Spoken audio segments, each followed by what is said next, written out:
नमस्ते दोस्तों, डर की सच्ची दास्तान में एक नई भूतहा कहानी के साथ आपका फिर से बहुत स्वागत करती हूँ।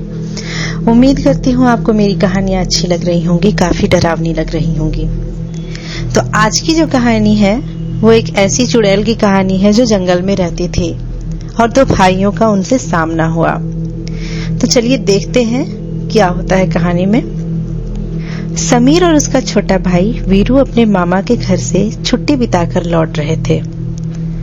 घर जल्दी पहुंचे, इस वजह से समीर ने जंगल वाले शॉर्टकट जाने का निर्णय लिया, मगर वीरू उस रास्ते से आने के लिए तैयार नहीं था, क्योंकि बड़े बूढ़ों ने उसने सुन रखा था कि उस जंगल में चुड़ैल भूत प्रेत का साया है। वह बोला, भैया मैं जंगल के रास्ते नहीं जाऊंगा क्योंकि वहाँ चुड़ैल का साया है। समीर बोला, क्यों बे, तू बेकार में डर रहा है, तेरा बड़ा भाई है ना साथ में। और ये भूत प्रेत चुड़ैल कुछ नहीं होता, सब मन का डर है, वहम है, और हमें घर भी तो जल्दी पहुंचना है। किसी तरह समझा बुझाकर समीर ने उसे मना लिया और कार पक्की सड़क से उतरकर जंगल के रास्ते मोड़ ली। तकरीबन 10 मिनट गाड़ी चलाते रहने के बाद उन्हें एक झोपड़ी दिखाई दी, जिसके आंगन में एक बुढ़िया झाड़ू लगा रही थी। समीर बोला, देख छोटे, जंगल में भी कोई रहता है। वीरू बोला, भाई पक्का इंसान ही है ना, या फिर कोई चुड़ैल है। समीर बोला, तू बेकार में डर रहा है, तू सो जा। इतना बोल करके वो समीर हंसने लगा। आगे चलकर थोड़ी देर बाद उन्हें फिर से वही झोपड़ी दिखाई दी और वही बुढ़िया आंगन में बैठी हुई थी। वीरू बोला, समीर भाई देखो, वही बुढ़िया और झोपड़ी दिखाई दे रहा है, लगता है आज हम मरने वाले हैं। समीर बोला, फिर से तेरा चालू हो गया, हो सकता है कोई और झोपड़ी होगी, बुढ़िया तो हमें नजदीक से नहीं देखी है ना। ये बोलकर उसने वीरू का मुंह बंद करा दिया, पर थोड़ी देर बाद वही झोपड़ी फिर से उसे दिखाई देती है। इस बार समीर की भी हालत खराब थी, डर से उसका चेहरा पीला पड़ने लगा और वीरू के चेहरे पर तो हवाइयां उड़ रही थी। समीर वीरू से बोलता है, तू अपनी घड़ी मुझे दे। वीरू रोते रोते बोला, क्यों, मरने से पहले मेरी घड़ी क्यों लेना चाहते हो, बोला न था ना इस जंगल के रास्ते मत चलो। समीर बोला, तू सिर्फ अपनी घड़ी तो दे और रोना बंद कर, बाकी मैं सब संभाल लूंगा। वीरू ने एक घड़ी निकाली और गुस्से में समीर की ओर फेंकता हुआ उसे दे दिया। समीर ने घड़ी में टाइम देखा, शाम के 5 बज चुके थे।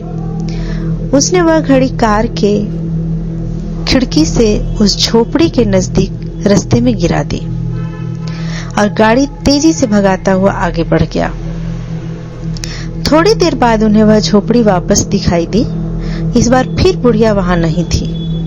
वीरू रोते रोते बोला, भाई अब हम पक्का मरने वाले हैं। समीर कुछ नहीं बोला। झोपड़ी के नजदीक पहुंचकर उसी जगह पर उसने गाड़ी रोक दी जहां उसकी घड़ी गिरी हुई थी। उसमें समय हुआ था 5:10।